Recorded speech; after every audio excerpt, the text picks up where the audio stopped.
آج ہم بات کریں گے پاکستان کے اندر کہ آخر پاکستان کا مسئلہ کیا ہے، کیا وجہ ہے کہ پاکستان پچھلے 75 سالوں سے ابھی تک بھی اسی نازک صورتحال سے گزر رہا ہے جہاں آج سے پہلے آزاد ہونے کے بعد تھا۔ السلام علیکم ناظرین، میں ہوں رائے سلطان اور آپ دیکھ رہے ہیں سلطان پوائنٹ۔ پاکستان کا مسئلہ یہ ہے کہ اس سے کسی کو محبت ہی نہیں ہے، ورنہ اگر پاکستان سے کسی کو محبت ہوتی تو اس نے کب کا سمجھ جانا تھا۔ آپ اسی سے ہی اندازہ لگا لیں کہ ہمیں اپنے جسم سے محبت ہوتی ہے، ہم اس کو سنوارتے ہیں۔ ہمیں اپنی اولاد سے محبت ہوتی ہے، ہم اس کو سنوارتے ہیں۔ ہمیں اپنے گھر سے محبت ہوتی ہے، ہم اس کو سنوارتے ہیں۔ لیکن پاکستان سے کسی کو پہلے دن سے ہی محبت نہیں تھی۔ یہی وجہ ہے کہ یہاں پاکستان سے ہی نوچ نوچ کے ہر ایک چیزیں ہم نے باہر بنائی ہوئی ہیں۔ اگر پاکستان کی قدر ہم کرتے تو آج یہ ایک ایٹمی پاور ملک، ایک خوشحال ملک ہوتا، لیکن ہم ایسا نہیں کرتے۔ اس کی وجہ صرف یہ ہے کہ ایز اے پاکستانی ہم کہتے ہیں ہم سارا اپنی غلطی جتنی بھی مکمل ہم نے اپنی غلطیاں دہرائی ہوتی ہیں، ہم وہ ساری کی ساری اپنے حکمرانوں پہ ڈال دیتے ہیں۔ ہمارے حکمران تو ہم ہی سے گئے ہوئے ہیں، جیسی عوام ہوگی ویسا ہی حکمران ہوگا۔ پاکستان کے لوگ یہاں نہیں، کہیں بھی اس دنیا میں چلے جائیں، پاکستان کے لوگ ہمیشہ بے عزتی کی علامت سمجھے جاتے ہیں۔ پاکستان کے لوگوں کو بہت ہی حقارت کی نگاہ سے دیکھا جاتا ہے، کیونکہ جتنے بھی دھوکے باز، جتنے بھی نیگیٹو تھنکنگ کے لوگ ہوتے ہیں وہ پاکستانی آؤٹ آف کنٹری میں گنے جاتے ہیں۔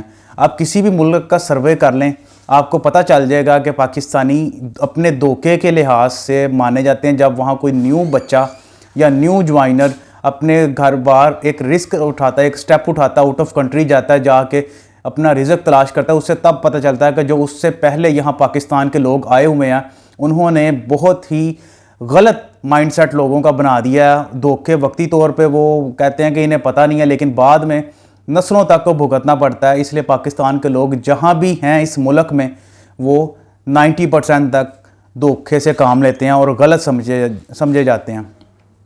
پاکستان کا مسئلہ ایک یہ بھی ہے کہ ہم نے یہ ملک اسلام کے نام پہ لیا۔ ہم نے یہ ملک اسلام کے نام پہ لیا، ہم چاہتے تھے کہ یہ ملک کے اندر اسلامی نظام نافذ ہو، لیکن ایسا بالکل بھی نہیں ہوا۔ پاکستان، یاد رکھیں، اسلام تھا، پاکستان نہیں تھا۔ ہم نے پھر اسلام کی آزادی کے لیے پاکستان لیا۔ کل کو اسلام ہوگا لیکن پاکستان سے اس کا کوئی فرق نہیں پڑے گا، کیونکہ ہم نے پاکستان کا مطلب کیا، لا الہ الا اللہ، لیکن ہم نے اس لا الہ الا اللہ کی قدر نہیں کی، ہم نے اللہ تعالیٰ کا نظام نافذ نہیں کیا، ہم نے سنت رسول پر عمل پاکستان میں نہیں کیا۔ اگر خدا نہ خواستہ کل کو پاکستان اس صفحہ ہستی سے مٹ جاتا ہے تو اسلام تا قیامت رہے گا۔ اسلام کو پاکستان کی ضرورت نہیں، پاکستان کو اسلام کی ضرورت ہے۔ ہمیں یہ بات سمجھنی چاہیے جب تک ہم خود عمل نہیں کریں گے۔ دیکھیں موجودہ دور کے اندر پاکستان کی جیسی نازک صورتحال ہے، ہم نے تو آج تک کوئی اپنا دوست بھی نہیں بنایا۔ ہم نے افغانستان کے ساتھ بگاڑ کے رکھی، ہم نے ایران کے ساتھ بگاڑ کے رکھی، ہندوستان تو پہلے دن سے ہی ہمارا دشمن ہے، ہم نے رشیا کے ساتھ بگاڑ کے رکھی، ہم نے آج تک کوئی دوست بنایا ہی نہیں۔ اگر خدا نہ خواستہ ہم اس پاکستان کو سنبھالنے میں ناکام رہے تو ہماری کسی نے مدد نہیں کرنی ہے، کیونکہ جب وہ مشکل میں تھے ہم نے ان کی مدد نہیں کی، اور آج جب ہم مشکل میں ہیں تو وہ ہماری مدد بھی نہیں کریں گے۔ ہمیں اس بات کو سمجھنا چاہیے۔ ہمیں پاکستان سے اگر محبت ہوتی تو ابھی تک پاکستان سنور جاتا۔ موجودہ دور کے اندر پاکستان سے محبت گناہ ہے، یہ سب سے بڑی بات ہے، اور سب سے جو ہے وہ تلخ حقیقت ہے کہ اگر آپ پاکستان سے محبت کرتے ہو تو یہ آپ کے لیے بہت ہی خطرے کی باعث ہو سکتی ہے۔ حقیقت یہ ہے کہ اس مٹی سے کبھی کسی کو وفا نہیں ملی۔ پاکستان کی مٹی سے ملک بنتا ہے لوگوں کے ساتھ، لوگوں کے ساتھ۔ اگر آپ کے لوگ بالکل ٹھیک ہیں آپ کا ملک ٹھیک ہے۔ پاکستان کے لوگ کسی بھی ملک میں چلے جائیں 90% اس میں سے نیگیٹیوٹی میں انوالو ہوتے ہیں، تو پھر وہ پاکستانی گنے جاتے ہیں۔ جس مرضی خطے میں چلے جاؤ، ملک کی عزت، ملک کی ذلت اس کے اپنے لوگوں کے اختیار میں ہوتی ہے۔ اللہ اکبر۔ ہم ایز اے پاکستانی ہم دیکھیں، ہر ایک انسان کے ضمیر کی ایک قیمت ہوتی ہے۔ ہر ایک انسان چاہتا ہے کہ اس کی کوئی نہ کوئی ایک لمٹ سیٹ ہوتی ہے کہ تمہارے نفس کی، تمہارے ضمیر کی کیا قیمت ہے۔ پاکستانی کی قیمت چند سکے ہیں، چند ڈالر ہیں، ہمیں سب پتہ ہے، ٹھیک ہے۔ موجودہ دور کے اندر سوشل میڈیا کا دور ہے، ہر ایک انسان کو ہر ایک کے بارے میں سب کچھ پتہ ہے سوائے اپنے آپ کے۔ آپ اپنے ضمیر کی قیمت ڈیفائن کر لو کہ آپ کو کتنے میں خریدا جائے گا. آپ کی سوچ آپ کو اتنے میں ہی خریدا جا سکتا ہے.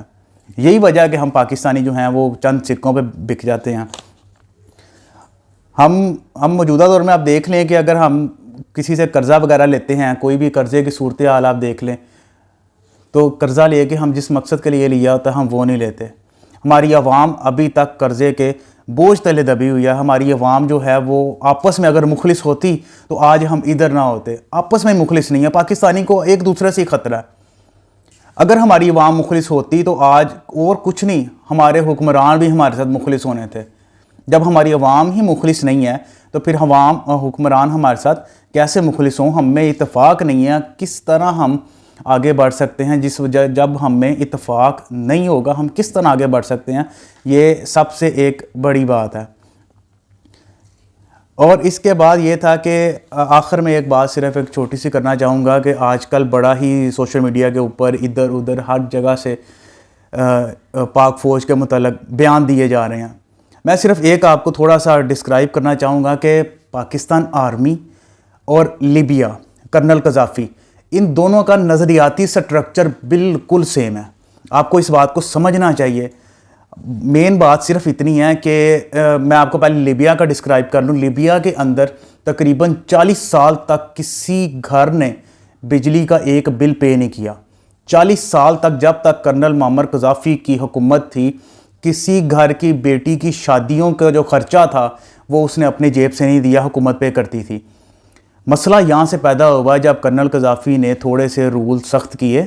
اس کے بعد ظاہری بات ہے ایک مسلمان ملک ہے, وہ بھی مسلمان تھا, انہوں نے تھوڑی سی پابندیاں لگائیں. یہاں سے ہمارے جو لیبیا کے دشمن تھے انہیں یہاں سے بوسٹ ملا. انہوں نے کیا کیا کہ لوگوں کو بھڑکانا شروع کر دیا کہ یہ آپ کی آزادی کے خلاف ہے. حالانکہ کرنل معمر قذافی نے کئی بار کہا تھا کہ اگر میں گیا تو لیبیا کی خوشحالی اپنے ساتھ لے جاؤں گا. یہ بات اس وقت وہاں کے لوگوں کو سمجھ میں نہیں آئی, لیکن آج سب کی صورتحال ہمارے سامنے ہے. ہوا کچھ یہ تھا کہ میں نے کیوں کہا کہ نظریاتی سٹرکچر بالکل سیم ہے, وہ اس حساب سے کہ جب ایک پاورفل بندہ ہوتا ہے نا, اس پاورفل بندے کے ارد گرد جو اس کے سارے ادارے ہوتے ہیں, سارے محکمے ہوتے ہیں, وہ اس ایک بندے کے کنٹرول میں ہوتے ہیں. اس ایک بندے کے کنٹرول میں تھے, قذافی کے کنٹرول میں تھے. اب کرنل قذافی جب تک اس دنیا میں زندہ رہا ہے اس نے تمام اداروں کو کنٹرول میں رکھا ہے.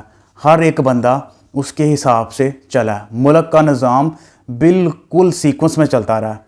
جب کرنل معمر قذافی کا جو ستون تھا وہ گرا ہے, وہ شہید ہوا ہے, تب ہر ایک اداروں نے اپنی جو ہے وہ خود مختاری کا اعلان کیا. لیکن جیسے ہی انہوں نے خود مختاری کا اعلان کیا آپس میں ڈیوائیڈ ہو گئے اور پھر حکومتیں بننا شروع ہو گئیں. اور لیبیا کا یہ حال ہو گیا کہ اب وہاں کے لوگ بھوک اور افلاس سے بلک رہے ہیں. اور ابھی بھی وہ اپنے بچوں کو کرنل قذافی کی کہانیاں سناتے ہیں کہ کاش ہم نے ان کے ساتھ غلط نہ کیا ہوتا, کاش ہم نے ان کے ساتھ غداری نہ کی ہوتی. یہی حال کچھ پاکستان میں ہے.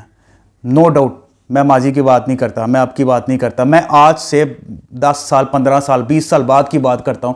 اگر خدا نہ خواستہ یہ جو پاکستان آرمی کا ستون ہے یہ گر جاتا ہے, آپ پھر بعد میں کیا دیکھتے ہیں کہ آپ کے ادارے کس کے انڈر جائیں گے.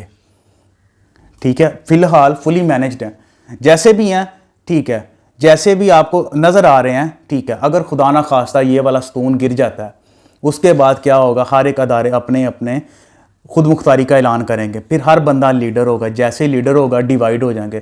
جیسے ڈویژن کا رول اپلائی ہوگا ان کا اتفاق ختم ہو جائے گا. اور جب اتفاق ختم ہو گیا پھر ہمارے ارد گرد تو ہمارا کوئی دوست ہے نہیں جو ہماری مدد کرے, پھر ہم وہی رہیں گے.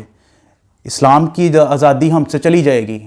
آج ہم عمل نہیں کرتے, لیکن کل جب آج ہم اللہ کی نافرمانی کر رہے ہیں, لیکن کل ہماری خواہش ہوگی کہ ہمیں آزادی ملے, ہم باعزت طریقے سے کھلے میں اللہ کا نام پکار سکیں. یہاں ابھی بڑی عید پہ آپ دیکھ لیں جتنا بھی قربان گاہ ہوں گی, مسلمانوں نے قربان کرنے جانور اللہ کی راہ میں, ہزاروں جانور لاکھوں جانور قربان ہوتے ہیں.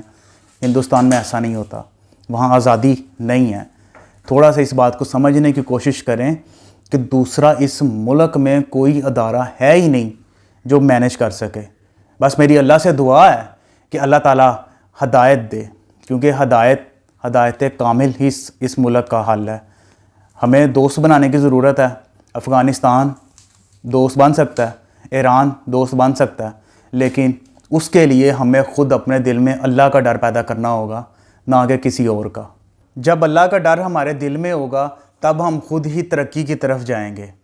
ہم بھی دیکھیں گے، شاعر کیا خوب کہتا ہے، ہم دیکھیں گے، لازم ہے کہ ہم بھی دیکھیں گے وہ دن کے جس دن کا وعدہ ہے جو لوح ازل میں لکھا ہے، جب ظلم و ستم کے کوہ گراں روئی کی طرح اڑ جائیں گے ہم، محکوموں کے پاؤں تلے یہ دھرتی دھڑ دھڑ دھڑکے گی، اور اہل حکم کے سر اوپر جب بجلی کڑ کڑ کڑکے گی، جب عرض خدا کے کعبے سے سب بت اٹھوائے جائیں گے ہم، اہل صفا مردود حرم مسند پہ بٹھائے جائیں گے، سب تاج اچھالے جائیں گے، سب تخت گرائے جائیں گے، بس نام رہے گا اللہ کا جو غائب بھی ہے حاضر بھی، جو منظر بھی ہے ناظر بھی، اٹھے گا ان الحق کا نعرہ جو میں بھی ہوں اور تم بھی ہو، اور راج کرے گی خلق خدا جو میں بھی ہوں اور تم بھی ہو۔